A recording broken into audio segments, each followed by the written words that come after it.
Among the mediums of business communication, the memo is one of those most likely to convey a sense of importance. This lesson will help you to harness the power of this medium.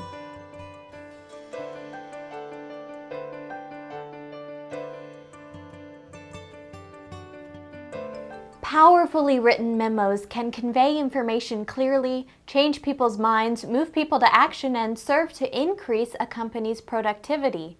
Poorly written memos confuse readers, frustrate them, waste time, and can actually hurt a company's productivity. Because so many business professionals lack good writing skills, you can give yourself a competitive edge through writing and formatting powerful memos. Why write a memo when we have email? I answer that question in my lesson on memos versus email and letters. In this lesson, we're going to look at the layout of a good memo. First, however, I'd like to share a memo writing tip that you should master and make a part of your memo writing practice.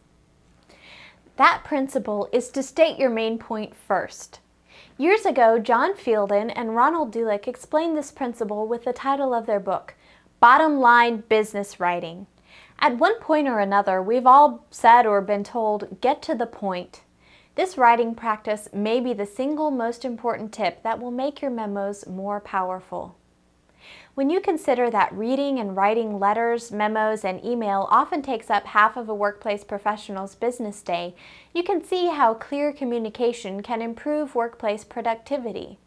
If the purpose of your memo is to ask employees to use the back entrance during construction on the front entrance, don't begin your message by talking about employees' cooperation with construction projects in the past. If the purpose of your memo is to congratulate someone on a successful sales presentation, don't begin your message by talking about the fact that you've seen a lot of bad sales presentations in your life.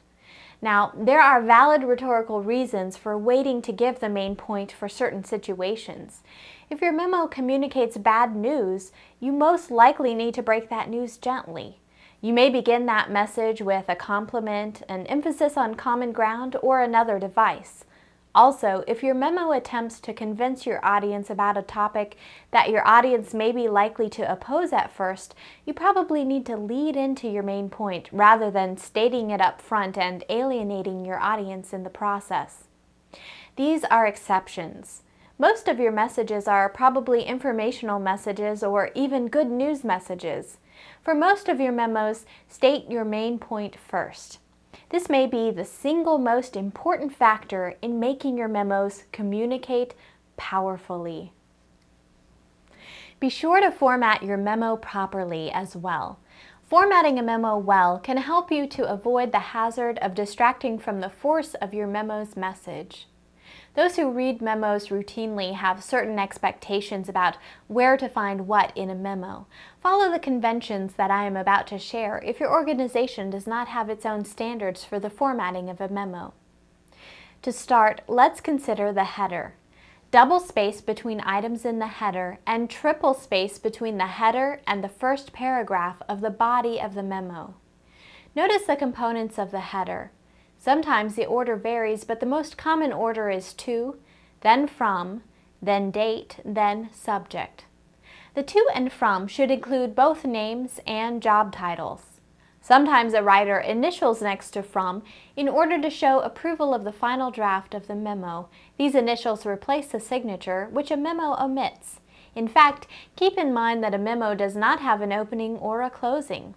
Many organizational cultures consider the initials optional, however. For the subject line, it is important to strike a balance between brevity and precision. Make the subject line short, but not vague. 1-inch margins surrounding the text are standard. Single space within paragraphs and double space between paragraphs.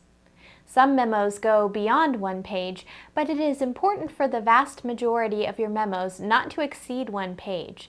A memo of 1 page or less has several benefits. It is more inviting to the reader, it demands less time to be read, it is easily scannable by computer, and it avoids the problems of multi-page memos whose pages can be separated and lost. The challenge then is for you to cut your message to the most important information so that your message can fit on that 1 page below the memo header. By teaching lessons on memos, I am taking a risk. That risk is that you may be tempted to think, okay, if I just get the principles down from this lesson, I can write good memos. You need to keep in mind, though, that for whatever kind of document you write, you also need to follow principles about the writing process, about knowing your audience, and about communication topics from other lessons. It may be a good idea to review some of those lessons along with this one before you sit down to write that important memo.